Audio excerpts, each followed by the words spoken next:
In a time lying forgotten, hidden deep within the lush forests of what is now known as southeastern of Nigeria, lay the village of Amakara. It was a place of ancient traditions, where the villagers lived in harmony with the spirits of land. Here the birth of twins was both a blessing and a curse, a sign of divine favor, yet feared, for twins were believed to share a single soul split between two bodies. It was said that if one twin died, their soul would linger, yearning to be made whole again. In this village lived two sisters, Amara and Olanna, identical in every way except for the light in their eyes. Amara was bright and lively, like the first rays of the morning sun, while Olanna was quieter, her gaze as deep as the evening shadows. The villagers often marveled at how the sisters moved in perfect synchrony, as if they were two halves of the same heartbeat. The girls grew up surrounded by love, their mother Ebele, a skilled weaver, and their father Onyema, a respected hunter. But fate, like the twisting roots of the ancient Iroko trees that guarded the village, had its own plans. When the twins turned 16, a sickness swept through Amakara, leaving death in its wake. Olanna, the quicker of twins, fell ill. No herbal remedy, no whispered prayers to the forest spirits could save her. She died one cold moonless night, her eyes wide open as if she were staring into the depths of another world. The villagers, every wary of curse of twins, performed the sacred rites to serve the spiritual bond between the sisters. The Debia, the village's most powerful spiritual healer, led the ritual. We call upon the ancestors, he chanted, to guide the wandering soul of Olanna to rest. Let her spirit find peace beyond the river of shadows. But something went wrong. That night, the wind howled through the village like a wounded animal, and the fire at the center of ritual flickered and died. The elders exchanged nervous glances but continued the ceremony. When it was over, they believed the curse was lifted and Olanna's soul had crossed into the afterlife. Yet the dead have their own will. After Olanna's death, a heavy sadness settled over Amara. She moved through the days like a ghost, her laughter gone, her eyes hollow. Her parents tried to comfort her, but their words were like a pebbles thrown into the bottomless well. The village whispered that she had been touched by grief in a way that could not be undone. It was during one of these somber nights that Amara first heard it, the sound of soft footsteps outside her hut. At first, she thought it was the wind stirring the dry leaves, but the steps were too deliberate, too human.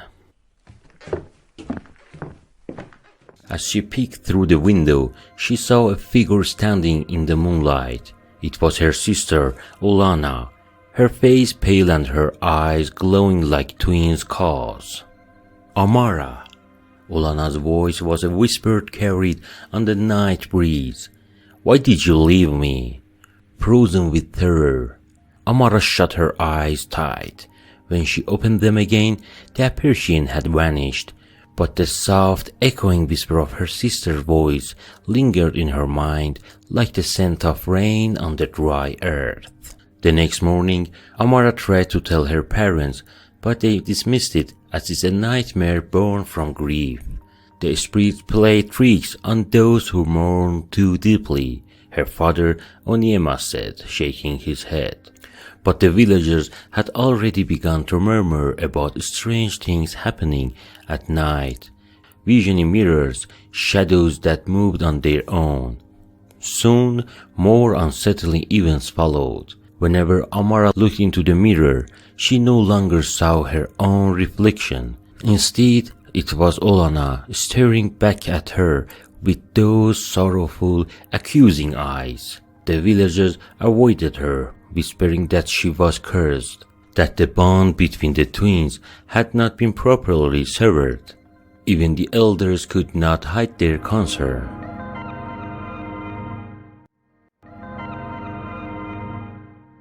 Determined to rid herself of the haunting presence, Amara sought the help of Nuamaka, the village elder's seer.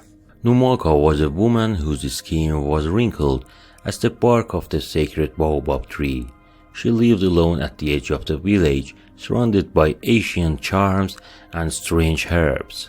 "Your sister's soul is not at the rest," Nuamaka said after listening to Amara's story.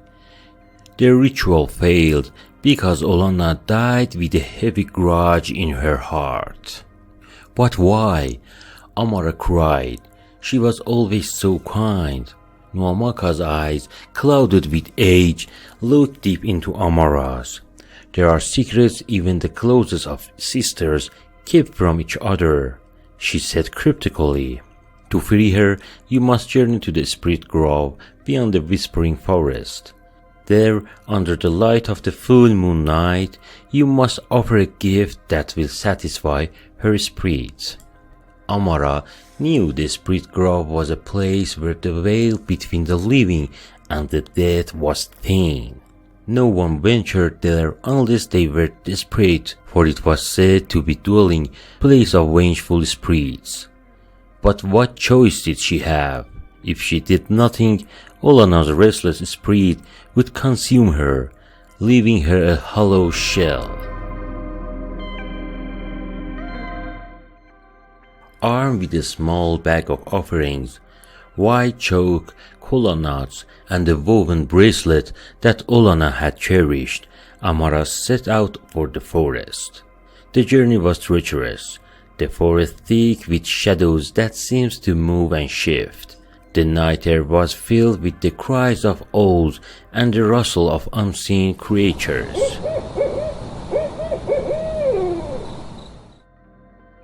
As Amara reached the spirit grove, the air grew colder, and the ground beneath her feet turned soft like the flesh of rotting fruit. The trees loomed overhead, their twisted branches like skeletal fingers reaching for the sky. In the center of the grove stood a large ancient mirror, covered in vines. It was said that this mirror had the power to reveal the truth hidden in one's soul. Amara hesitated, her heart pounding. She placed the offering on ground and knelt before the mirror. "Olanna," she called softly, her voice trembling. "I'm here. Please let me help you find peace." The air grew still. Then slowly mirror began to ripple like the surface of a pond. Olanna's face appeared, but it was twisted with rage. "You left me, Amara," the spirit hissed.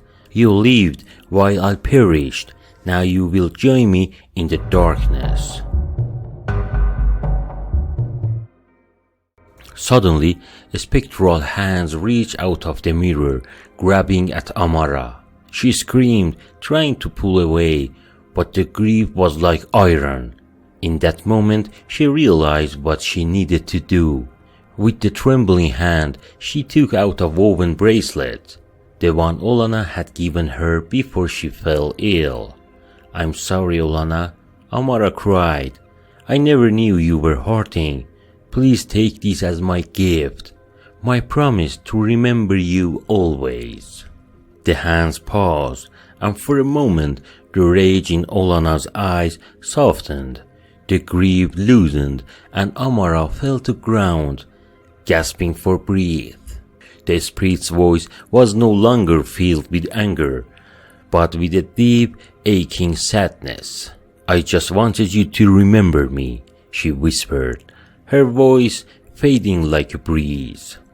As Amara watched, the image of Olanna dissolve in the mirror, and the glass shattered, releasing a burst of light that enveloped the grove. The air grew warmer, and the scent of blossoms filled the air. Amara knew that her sister spirit had finally found peace. Amara returned to Amakara as the first light of the dawn touched the village. The villagers, who had been anxiously awaiting her return, gasped when they saw her, thinking she was Olanna's ghost. But when Amara told them of her journey to the spirit's grove, they gathered around her in awe. From that day on, whenever the villagers looked into the mirrors, they saw not the faces of restless spirits, but the light of a new dawn. And so the village knew that as long as they remembered the bond of family and power of forgiveness, no spirit, no matter how vengeful, could ever haunt them again.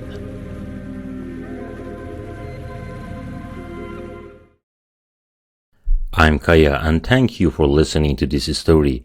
If you enjoy it, please like, subscribe, and share your thoughts in the comments. Until next time, sweet friends.